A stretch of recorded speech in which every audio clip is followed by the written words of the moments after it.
In the world of cryptocurrency, storage is one of the most important aspects to buying and holding long term. With such a thriving market, hacks can be prevalent, and if you're not careful, you will miss out and lose a lot of money in the process. Many people think that if your money is on an exchange, then that means it's safe.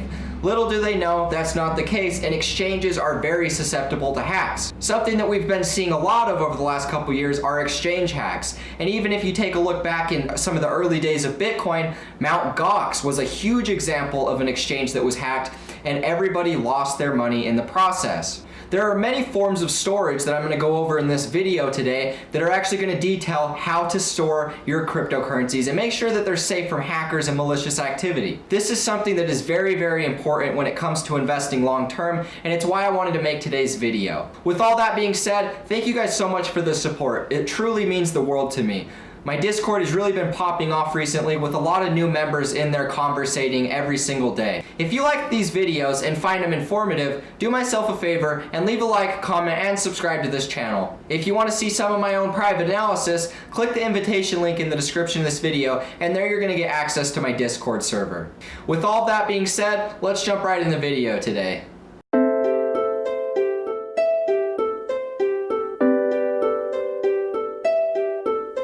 Welcome back everybody once again to today's video. Today I wanted to go over a really important question that was actually asked inside of my Discord server.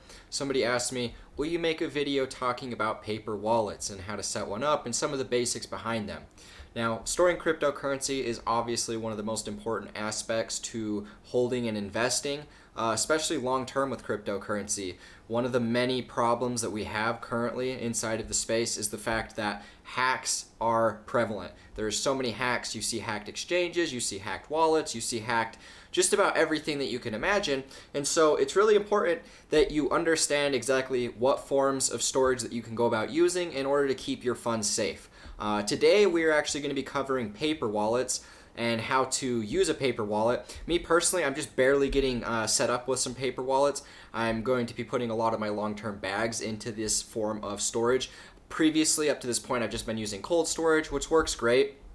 It does everything that I need it to do, but it is important to diversify. One of the best things that you can do is to keep your investments diversified into different forms of storage. Keep some on an exchange, maybe you keep some on a software wallet, maybe you put some in cold storage and then have some in on a paper wallet as well. It's just really the smartest thing to do is just diversify. So that way if one thing happens to one wallet, you still have other coins that you're holding in other wallets, and so you're not just going to be completely at a loss if something were to happen. Because human error happens, hacks happen, life happens. So what we're going to be going over today is a simple article that I found online. This is from blockgeeks.com. I actually found that these guys are super helpful and informative. There's lots of step-by-step guides as far as cryptocurrency. And so today we're actually going to be going over cryptocurrency storage, whether it's Bitcoin, whether it's altcoins, it doesn't really matter. We're going to be going over specifically paper wallets. Now, for you guys that do not understand paper wallets, we're actually going to be covering it, and this does a very good job of explaining it. But paper wallets are just a way for you to store all of your cryptocurrencies offline, meaning instead of using Coinbase, which is considered a software wallet, you're not trusting a different third-party source with your private keys. You yourself hold your public and your private key so that you can make sure that nobody's going to steal those. The really only big negative that I can consider when it comes to using paper wallets is that if you lose your keys, that's a possibility because you print them out on paper, and that's why it's called paper wallet. If you lose your paper wallet, if you have something happen to it, maybe your house has a flood, and then you lose that, that is also a possibility that you have to consider. So it's important to maybe print out a couple different ones, maybe 3 or 4. You know, it's really just whatever you decide, but it is really important that you keep contact and keep all of these in a secure location so you don't lose them. Now, we're going to go over here. So this article talks about all the different forms of storage for cryptocurrencies. Now there's hot storage versus cold storage. It gives you some nice details and actually goes through and explains the pros and cons behind all of them. You have online wallets, cloud wallet, desktop, mobile wallets. I've used a couple of these before with my computer.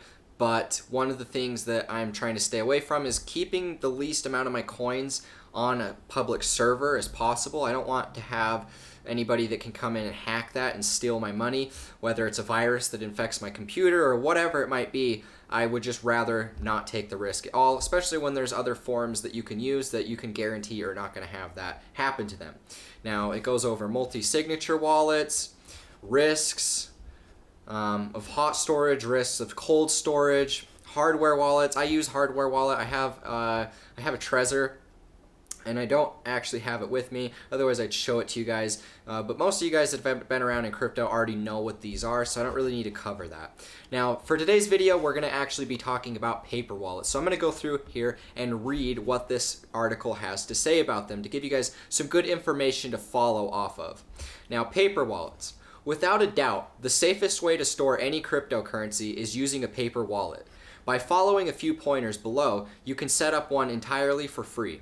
This truly makes you the master of your investment, and if precautions are followed, there's no possibility of your private key being known by anyone else. Of course, this means that keeping a record of them is even more important. Losing private keys means you'll forfeit the entire contents of your paper wallet. But then again, that's true for every wallet out there. What is a paper wallet? To keep it very simple, paper wallets are an offline cold storage method of saving cryptocurrency. It includes printing out your public and private keys on a piece of paper, which you then store and save in a secure place. The keys are printed in the form of QR codes, which you can scan in the future for all your transactions. The reasons why it's so safe is that it gives complete control to you, the user. You do not need to worry about the well-being of a piece of hardware, nor do you have to worry about hackers or any piece of malware. You just need to take care of the piece of paper. Do you need a paper wallet? The answer to this question will largely depend on the circumstances, or on your circumstances. If you plan to spend the summer day trading a few coins, perhaps you don't. Alternatively, if you're in for the long haul and don't intend to touch any portion of your stash, then a paper wallet is the most secure option available to you. Setting up a paper wallet. Paper wallets are formed by using a program to randomly generate a public and private key. The keys will be unique, and the program that generates them is open source. Those with advanced knowledge of coding can check the back end of the program themselves for randomicity in results. What's more, we'll be generating our keys offline. This eradicates the exposure to online threats, and deleting the simple program after use will destroy any trace of them. Don't worry if it sounds confusing, it's not. You'll need no specific knowledge of coding or encryption. All you do need is a computer, an internet connection, something to record your keys on. Anyways, let's create our paper wallet. Follow these steps. Now, this is really cool, guys. This gives you a link to the website where you can actually generate some private and public keys. I will actually link this website along with the wallet generator inside of the description of this video, so you guys can actually click on this and find it. This is really nice because it gives you a step-by-step instruction for how to actually download your private key and public key, how to print them out, and some other basics when it comes to creating your paper wallet. This is really awesome, guys, and it's actually not super complex. I remember when I first got into cryptocurrency and I was first learning about storage of cryptocurrency, it was confusing for me to read this and I didn't really understand anything. But after going through this article, it actually shows you that it's actually not that hard whatsoever, and anybody can figure it out, especially if you have YouTube and you have the internet on your side, which you guys obviously all do.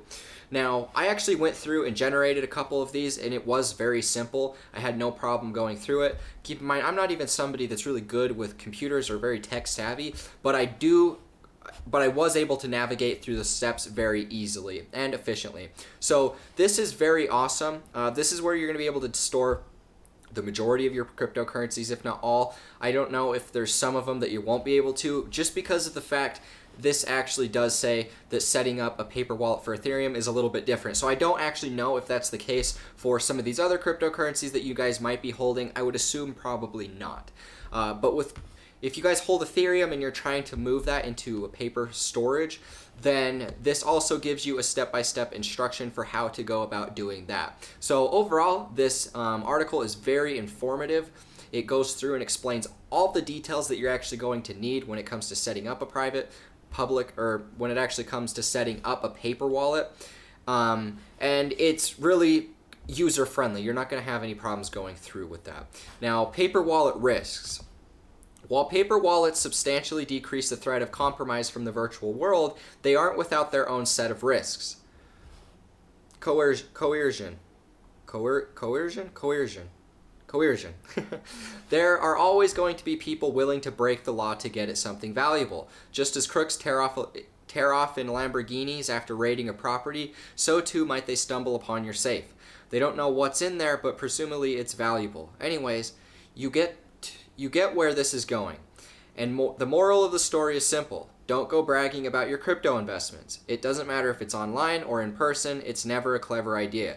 Don't make yourself a target. Fragility. At the end of the day, it's still paper. Paper can be easily damaged or it can get worn out over time. This is why you should always make multiple backups. Stealing. Since it is written on a piece of paper, anyone who can read it or take a photograph of it can steal your money. Not immune to disasters. It is a piece of paper. It is not immune to natural disasters and can be easily destroyed if you have not taken any backups. Type of printer used. The quality of printer used can also have a detrimental effect. Non-laser printers may cause the ink to run if the paper gets wet. Human errors. Humans are prone to mistakes, and you can simply forget the location of your paper or accidentally tear it. Now, this is obviously important to go over because this shows how you could potentially lose your money if you did use a paper wallet. So it's very important to make sure that you're understanding the risks as well as the positives when it comes to anything. There are risks when it comes to using paper wallets, even though it mitigates the risk that you're taking by storing it on a third-party source, whether it's an exchange, whether it's a software wallet. It doesn't really matter. There are risks involved with that. So anyways, guys, this is really what I wanted to go over. This goes over a few more things. It goes over cold storage. It goes into a little bit more detail over paper wallets. But yeah, guys, this is a super informative article that I wanted to share with you. It goes over everything that you're going to need as far as wallets, storage, and all of the basics in between. You can even watch some of these videos and it'll explain even in more depth than what I did. But overall, this is a super beneficial way for you to store your cryptocurrencies, and it's a way that I've actually been pursuing just recently, looking to put some more of my storage away into the paper form so that I can just make sure that I'm trusting really myself and myself only. I don't really want to trust a third-party source.